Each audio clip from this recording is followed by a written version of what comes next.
The news counter .এসে আপনাদের সকলকে আরও একবার স্বাগত। আপনারা জানেন যে সামাজিক মাধ্যমে অনেকটা তির্যক বিদ্রূপ ছলে লঞ্চ করা একটা রাজনৈতিক পার্টি ককরোচ জনতা পার্টি রীতিমতো তুলকালাম করে দিয়েছে। কেন্দ্রের শাসক দল বিজেপির সামাজিক মাধ্যমে ফলোয়ারের সংখ্যা যেখানে কাছাকাছি ৮০ লক্ষ বা একটু বেশি, সেখানে গত ৫ দিনে এই ককরোচ জনতা পার্টি তাদের ফলোয়ারের সংখ্যা ১ কোটি ছাড়িয়ে গেছে। আপনাদের মনে থাকবে যে ভারতবর্ষের সুপ্রিম কোর্টের প্রধান বিচারপতি সূর্যকান্ত কিছুদিন আগে একটি জনস্বার্থ মামলা ডিসমিস করবার সময় বলেছিলেন, আমাদের বেকার যুবক, অলস যুবক, যাদের কোনো কাজকর্ম নেই, তারা বিভিন্ন আরটিআই অ্যাক্টিভিস্ট অথবা সোশ্যাল অ্যাক্টিভিস্ট হিসেবে আদালতে হাজির হয়ে যাচ্ছে এবং বিভিন্ন জনস্বার্থ মামলা এনে আদালতের মূল্যবান সময় নষ্ট করছে। তারপরেই আমাদের দেশের যুব সম্প্রদায়ের মধ্যে একটা তীব্র প্রতিক্রিয়া সৃষ্টি হয়। হ্যাঁ, একথা ঠিক যে এই মুহূর্তে আমাদের দেশে বেকারত্বের গ্রাফ ক্রমশ ঊর্ধ্বমুখী। ভারী শিল্পর সম্ভাবনার বিকাশ কোথাও খুব একটা নেই, যতই সরকারি ঢক্কানিনাদ হোক না কেন দেশ জুড়ে। আইটি, যেখানে আমাদের ছেলেমেয়েরা যাদের কিছুটা উচ্চশিক্ষা রয়েছে এবং বোধ বুদ্ধি কিছুটা রয়েছে, তারা সেখানে জীবিকার কিছুটা সংস্থান খুঁজে পেয়েছিলেন, কিন্তু এআই এর ইন্ট্রোডাকশনের সঙ্গে সঙ্গে আইটি ইন্ডাস্ট্রিতে ধস নেমেছে এবং যারা খোঁজখবর রাখেন তাদের আশঙ্কা এই ধস আরও ভয়ঙ্কর হতে চলেছে আগামী ১ বছরের মধ্যে। পরিস্থিতি এমন যে আহমেদাবাদের ইন্ডিয়ান ইনস্টিটিউট অফ ম্যানেজমেন্টের পাস আউট ছেলেমেয়েরা বেকার বসে থাকছে অথবা তাদের মান অনুযায়ী কাজের কোনো সংস্থান হচ্ছে না। অভূতপূর্ব, ভাবা যেত না। স্বাভাবিকভাবে মধ্যবিত্ত এবং নিম্ন মধ্যবিত্ত যুব মানুষে একটা ক্ষোভ, একটা হতাশা, একটা ডিপ্রেশন, ডেসপারশন সবই রয়েছিল। সুপ্রিম কোর্টের মাননীয় বিচারপতির এই মন্তব্য এই ক্ষোভে কার্যত অগ্নিসংযোগ করেছেন এবং তারই রিফ্লেকশন হচ্ছে অভিজিৎ দীপকে যখন তার ইনস্টা অ্যাকাউন্টে অনেকটা খেলার চলে এই ককরোচ জনতা পার্টিতে অনলাইন রেজিস্ট্রেশনের জন্য অ্যাপিল করেন এবং বলেন যে এর কন্ডিশন হতে হবে তারা বেকার যুব হতে হবে এবং অলস হতে হবে। অবভিয়াসলি একটা reference to the remark of our honourable chief justice of supreme court. দেখা যায় যে লক্ষ লক্ষ যুবক, যেটা এখন কোটি ছাড়িয়ে গেছে, তারা এই ককরোচ জনতা পার্টিতে যোগ দেওয়ার জন্য আবেদন করেছেন। ককরোচ জনতা পার্টি তার যে কর্মসূচি বা দাবি দেওয়া বলতে পারে, সেখানে বলেছিল কতগুলো ইন্টারেস্টিং বিষয়, যে কোনো জজ সাহেবকে তার অবসর এর পর সরকারি উদ্যোগে কোনো লাভজনক পদ দেয়া যাবে না। আপনাদের মনে থাকবে যে অতীতে একাধিক গুরুত্বপূর্ণ মামলায় সুপ্রিম কোর্টের মাননীয় বিচারপতিরা রায় দেওয়ার পর তাদের অবসর জীবনে বিভিন্ন প্রাইড পোস্টিংয়ের অভিযোগ উঠেছিল। তারা আরও দাবি করেছে যে নির্বাচিত জনপ্রতিনিধি একবার যদি নির্বাচিত হন যে দলের সিম্বলে, সেখানে আগামী ২০ বছর তার দল বদলানোর উপর ব্ল্যাঙ্কেট ব্যান জারি থাকবে। তারা বলেছেন যে গদি মিডিয়া তার উল্টো দিকে একটা স্বাধীন মিডিয়া চাই।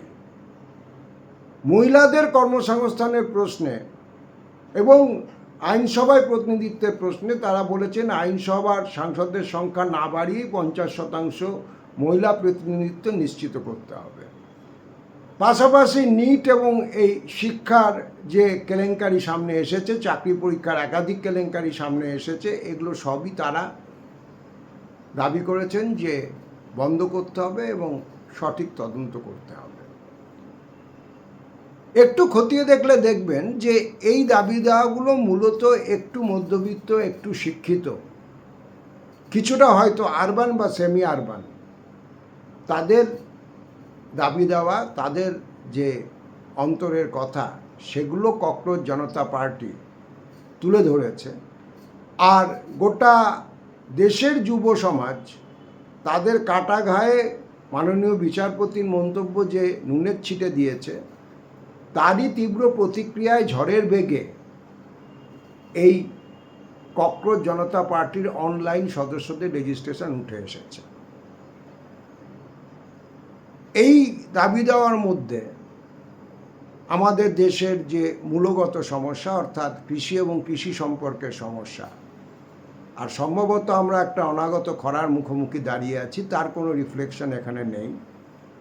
শিল্পে যে বন্ধা চলছে, তার জন্য কর্মসংস্থানের যে ব্যাপক বিস্তীর্ণ সংকট,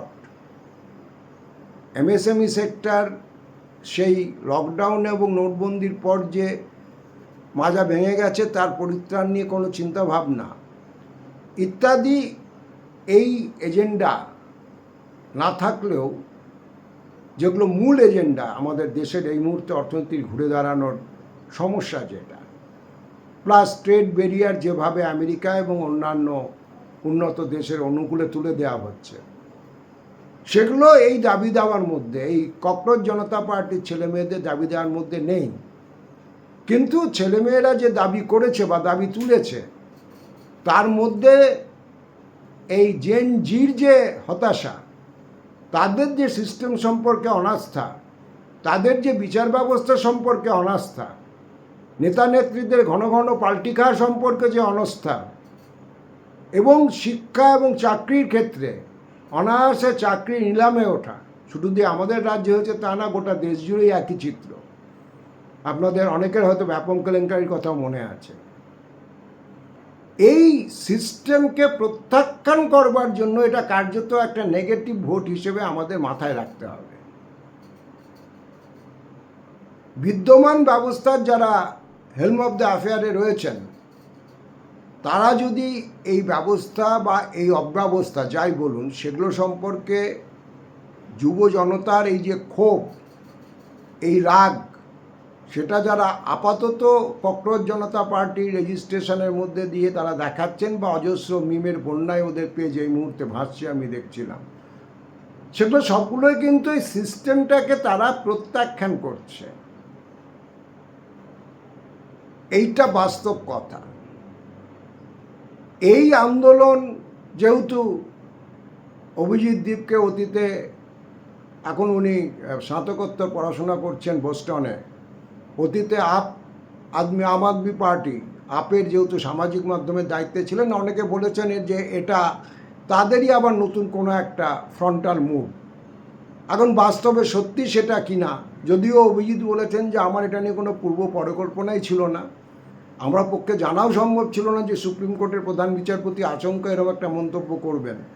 এখন এই অনলাইন কল দেওয়ার পর আমি দিনে 4 ঘন্টার বেশি ঘুমানোরই সুযোগ পাচ্ছিলেন। অবস্থা এমনও আমার সঙ্গে কোনো লোক নেই, আমি বস্টনে বসে আছি।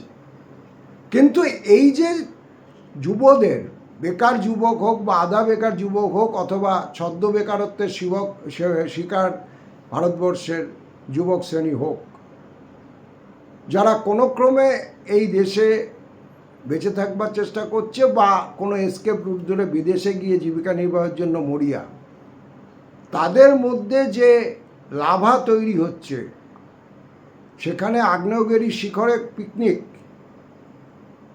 কতদিন চলবে বা চালানো কতটা নিরাপদ হবে, আমার মনে হয় যে আমাদের প্রতিবেশী দেশগুলোর যা অভিজ্ঞতা, সেগুলো দেখে আমাদের কর্তাবাবুরা যদি একটু সচেতন হন, সেটা বেটার। কারণ শুধুমাত্র নেপাল বা বাংলাদেশে নয়, আজকে অরুণাচল অথবা বিহারের রাজপথেও কিন্তু আমাদের জেনজির অভ্যুত্থান শুরু হয়ে গেছে। আমরা যুবক বয়সে বাদল সরকার, যিনি থার্ড থিয়েটারের প্রতিকৃত ছিলেন, তার একটা নাটক দেখতাম, খাটমাট ক্রিং।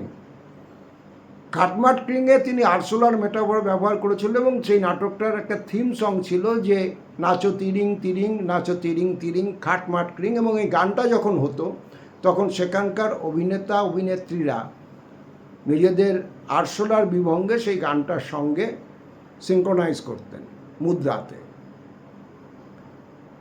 আজকের বাস্তবে আরশোলা কিন্তু বা আরশোলারা যারা এই ককরোচ পার্টি তৈরি করেছে, cockroach Janata party, they are really not ready to dance to anyone others tune or song.